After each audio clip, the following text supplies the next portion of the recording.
मुस्कुराहट का कोई मोल नहीं होता, कुछ रिश्तों का कोई तोल नहीं होता। लोग मिल जाते हैं हर मोड़ पर, हर कोई आप लोगों की तरह अनमोल नहीं होता। Welcome to mathematics easy way. Good morning दोस्तों, मैथमेटिक्स इजी वे में मैं पवन सर आप सभी का स्वागत करता हूँ। एक बार फिर हम लोग महाराष्ट्र बोर्ड का क्लास 9 चैप्टर नंबर 3 जिसका नाम है त्रिभुज, इस प्रकरण की शुरुआत करने जा रहे हैं। यानी कि एक नए चैप्टर के साथ हम लोग आज मुलाकात कर रहे हैं और इस नए चैप्टर का नाम जैसे मैंने आपको बताया त्रिभुज है। और इसमें हमें क्या करना है, त्रिभुज के और कुछ गुणधर्मों के बारे में जानना है। त्रिभुज आप छोटे क्लासों से पढ़ते आ रहे हैं और उसकी प्रकार, उसकी विशेषताएं आगे आगे जैसे क्लास में जा रहे हैं अलग अलग हमें विशेषताओं का ज्ञान हो रहा है। उसमें से कुछ विशेषता आपको पुरानी है उसको रिवाइज करना है और इसके बाद इस चैप्टर में जो है प्रमेय और सवाल उसको हमें क्या करना है, अध्ययन करना है। तो हम लोग स्टार्ट करने जा रहे हैं चैप्टर नंबर 3 जिसका नाम है त्रिभुज। और जिन्होंने अभी तक मेरे चैनल को सब्सक्राइब नहीं किया है प्लीज सब्सक्राइब कर लीजिए और बेल आइकन की बटन जरूर दबा लीजिए और शेयर कीजिए, जितने ज्यादा लोगों के पास जा सके उतनी अच्छी बात है। ओके ठीक है, स्टार्ट करते हैं चैप्टर नंबर 3 जिसका नाम है त्रिभुज। अब आप जानते हैं हम लोग ये जो प्रमेय यहाँ लिखा गया है त्रिभुज के दूरस्थ अंतःकोण, क्योंकि आपको जो चैप्टर नंबर 3 है उसका पहला प्रमेय यही है। और इस पहले प्रमेय पे जाने से पहले कुछ हम लोग बेसिक जानकारी पहले उसके लेंगे, क्योंकि रिवाइज करेंगे, क्योंकि ये चीज आपको पहले पढ़ा दिया गया है पुराने क्लासों में, लेकिन अभी उसको थोड़ा सा हम लोग मेमोराइज करेंगे और इसके बाद इस प्रमेय को हम लोग क्या करेंगे, सिद्ध करेंगे। ये इंपॉर्टेंट प्रमेय है, ये आपको परीक्षा में पूछा जा सकता है। तो प्रमेय के हिसाब से उसमें वहां तक जाने से पहले हम लोग क्या करते हैं, त्रिभुज के बारे में थोड़ा सा पुराना रिवाइज कर लेते हैं। त्रिभुज की विशेषताएं क्या होती हैं, जैसे इसमें नाम आप देख रहे हैं कि त्रिभुज के बहिष्कोण का माप। ये बहिष्कोण क्या होता है ये हम लोग थोड़ा सा रिवाइज करेंगे। और दूरस्थ अंतःकोण, दूरस्थ अंतःकोण कौन से होते हैं इनके बारे में हम लोग क्या करेंगे, पहले समझेंगे, फिर इस प्रमेय पे क्या करेंगे, हल करेंगे। सबसे पहले आपको त्रिभुज की बात करना है तो त्रिभुज आप जानते हैं बहुत सारे प्रकार का होता है, उसमें से कोई भी त्रिभुज हम लोग निम्नकोण त्रिभुज ले लेते हैं। इसका नाम आप ले लीजिए ABC, जो भी आप लेना चाहें।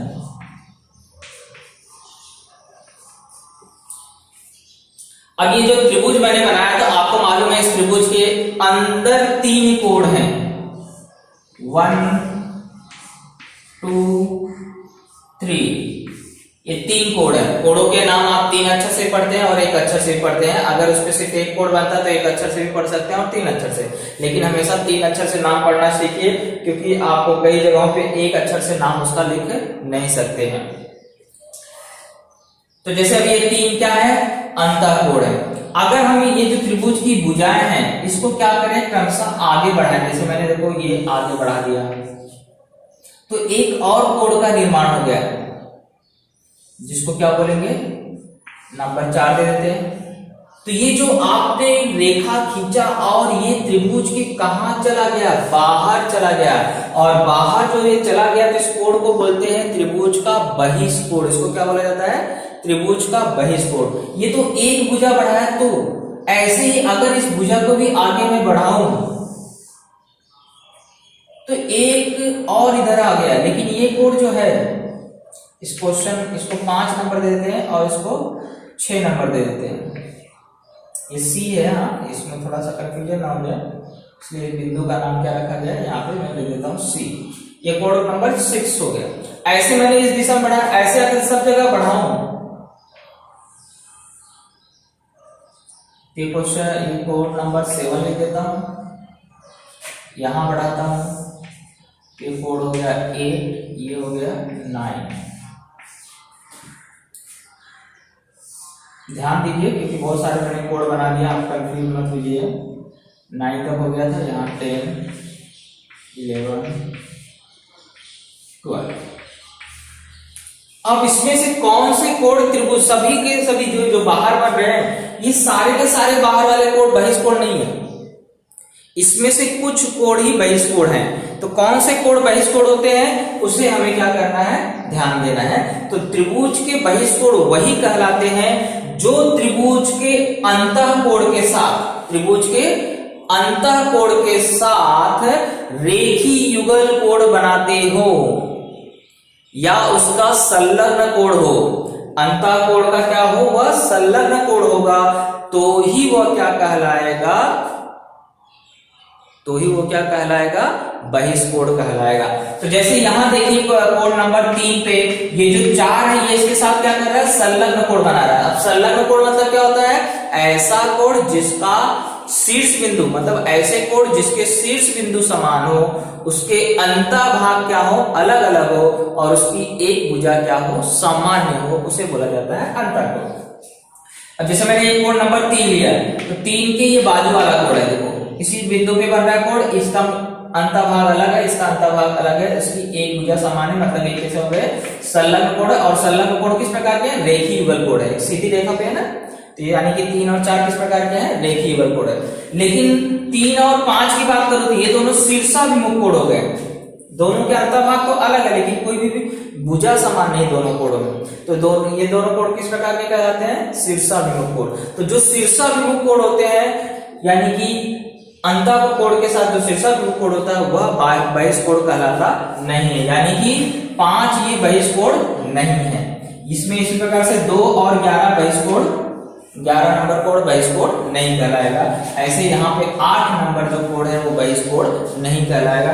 बाकी जो भी कोण है अंतःकोण को छोड़ दिया जाए तो वह सब क्या है, त्रिभुज के बहिष्कोण है। यानी कि कोण नंबर 4 त्रिभुज का बहिष्कोण है, कोण नंबर 6 भी क्या है, त्रिभुज का बहिष्कोण है, कोण नंबर 12 भी क्या है, त्रिभुज का बहिष्कोण है, कोण नंबर 10 भी, 9 और 7 ये सब क्या है, त्रिभुज के बहिष्कोण कहलाएंगे। लेकिन जो अंतःकोण का जो शीर्षाभिमुख कोण होगा वह त्रिभुज का बहिष्कोण नहीं कहलाता है। तो ये तो हुआ बात बहिष्कोण का, सॉरी। तो दूरस्थ अंतःकोण किसको बोलते हैं, तो ये डिपेंड करता है कि हमने कौन से अंतःकोण की या कौन से बहिष्कोण का दूरस्थ अंतःकोण हमें लेना है। दूरस्थ अंतःकोण मतलब अंतःकोण के ही नाम बताने हैं, लेकिन उस बहिष्कोण से वो क्या हो, दूर हो, इसलिए उसका नाम पड़ा है त्रिभुज के दूरस्थ अंतःकोण। दूरस्थ अंतःकोण मतलब जो दूर हो और अंदर हो। तो जैसे मैं अगर कोण नंबर 4 लेता हूं, यहां कोण लेता हूं और यहां पे दूरस्थ अंतःकोण लेता हूं,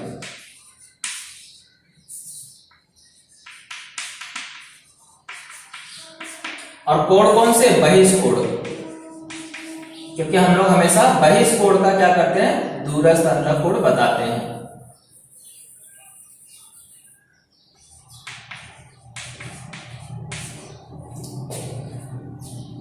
तो यहाँ पे बहिष्कोण कौन से, बहिष्कोण का कौन सा दूरस्थ अंतःकोण है इसको समझते हैं। जैसे अगर मैंने क्वेश्चन नंबर कोण नंबर 4 लिया, कोण नंबर 4 लिया और कोण नंबर 6, दोनों का बहिष्कोण सेम होगा, क्योंकि ये दोनों कोणों के माप क्या होते हैं, बराबर होते हैं, क्योंकि ये शीर्षाभिमुख कोण है। एक बिंदु पे याद रखिए, प्रत्येक शीर्ष बिंदु पे 2 बहिष्कोण बनते हैं और दोनों बहिष्कोणों का माप क्या होता है, बराबर होता है। तो कोण नंबर 4 या कोण नंबर 6 की मैं बात करूं तो इसके दूर के अंतःकोण कौन है, तो अगर देखें तो अंतःकोण 1 2 3 यही है, लेकिन 3 नंबर का कोण इसकी क्या है, बाजू में, तो ये दूरस्थ नहीं कहलाएगा। दूरस्थ कौन कहलाएगा, 1 और 2। तो यहां आ जाएगा कोण 1 तथा 2। यहां पे हम लोग लिख देते हैं कोण 4 या कोण 6, इसमें से कोई भी कोण होगा बहिष्कोण का तो उसका दूरस्थ अंतःकोण कौन हुआ, कोण नंबर 1 और 2। ऐसे अगर कोण नंबर यहाँ पे देखिए, इस बिंदु पे कौन सा बहिष्कोण है, 7 और 9, तो कोण नंबर 7 हो या कोण नंबर 9 हो, इसका बहिष्कोण कौन रहेगा, तो यहाँ पे बाजू में कौन सा कोण है, 1, अंतःकोण दूर दूर कौन से हैं, 2 और 3। तो ये कोण क्या कहलाते हैं, याद रखिए दूरस्थ अंतःकोण मतलब अंतःकोण का ही नाम लिखना है, लेकिन उस कोण के क्या हो, वह दूर हो।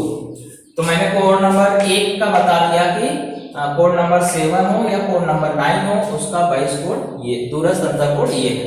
इसी प्रकार से कोण नंबर 10 और 12, कोण 10 हो या कोण 12 हो, अगर इस कोणों के दूरस्थ अंतःकोण की बात करें तो वह कौन है, 1 और 3 है।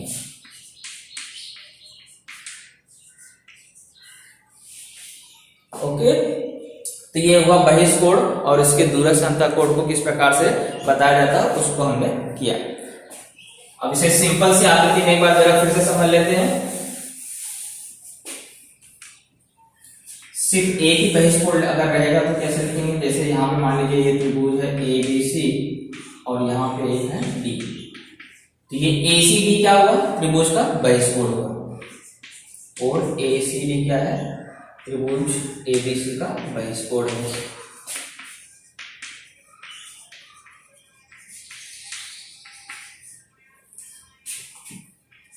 अब अगर मुझे इसके दूरस्थ अंतःकोण के नाम लिखने रहेंगे तो इसका दूर का कोण कौन है, A और B, क्योंकि देखो ये अंतःकोण है, 1 2 3 अंतःकोण होते हैं, लेकिन ये वाला जो कोण है इसकी क्या है, नजदीक में, ये इसका दूरस्थ अंतःकोण नहीं हुआ।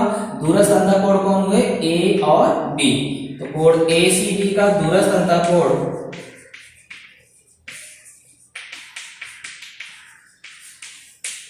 कोण A तथा कोण B है। तो इस तरह से आपको कोई भी एक बहिष्ठ कोण है तो उसका दूरस्थ अंतःकोण किस प्रकार से चुनते हैं ये आपने पहचानना सीख लिया। अब इसी पर आधारित ये क्या है, प्रमेय है, इसको हम लोग क्या करेंगे, सिद्ध करेंगे। ओके, चलिए प्रमेय क्या बोल रहा है कि त्रिभुज के बहिष्ठ कोण का मान, यानी कि हम लोग क्या करेंगे, एक त्रिभुज बनाएंगे और उसका एक बहिष्ठ कोण बनाएंगे। तो हम लोग एक आकृति बना लेते हैं यहाँ पे और उसका एक बहिष्ठ कोण यहाँ ले लिया हमने, इसका नाम रख देते हैं ABC और यहाँ पे नाम रख देते हैं D। तो दत्त में क्या लिखेंगे, पहले स्टेटमेंट पूरा पढ़ लेते हैं कि त्रिभुज के बहिष्ठ कोण का जो माप होता है, ये जो माप है ये उसके दूरस्थ अंतःकोण के योगफल के बराबर होता है। यानी कि अगर मुझे इस वाले कोण का माप निकालना रहेगा, ये वाले कोण का माप अगर मुझे निकालना रहेगा तो ये वाले कोण का माप निकालने के लिए मुझे उसके दूर के जो अंतःकोण हैं, यानी कि ये जो कोण है और ये जो कोण है, इनका क्या करना पड़ेगा, योगफल करना पड़ेगा। तो यह प्रमेय है कि हमेशा ये वाले जो कोण, यानी कि कोण जो बहिष्ठ कोण बन रहा है, इस बहिष्ठ कोण का माप उसके दूर के अंतःकोण के योगफल के बराबर होता है। यानी कि इसका माप निकालने के लिए इन दोनों दूर के कोण को जोड़ देते हैं तो इस कोण का माप निकल जाता है। ओके, यही प्रमेय बोल रहा है, इसी चीज को हमें क्या करना है, सिद्ध करना है। तो पहले हम लोग क्या करेंगे, दत्त लिखेंगे। दत्त में क्या बोला है, एक त्रिभुज है जिसका नाम क्या है, ABC, और उसमें कोण ACD क्या है, बहिष्ठ कोण है।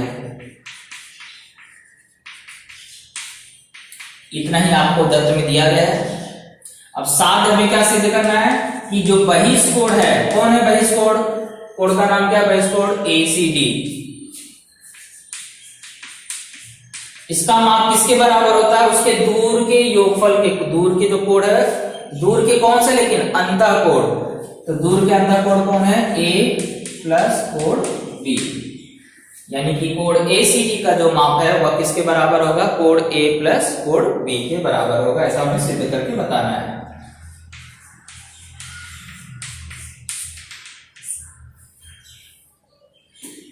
चलिए, ये तो हम लोग अच्छी तरह से जानते हैं कि त्रिभुज के तीनों अंतःकोणों का योगफल कितना होता है, 180 अंश। तो हम लोग सबसे पहले पॉइंट वही लिख लेंगे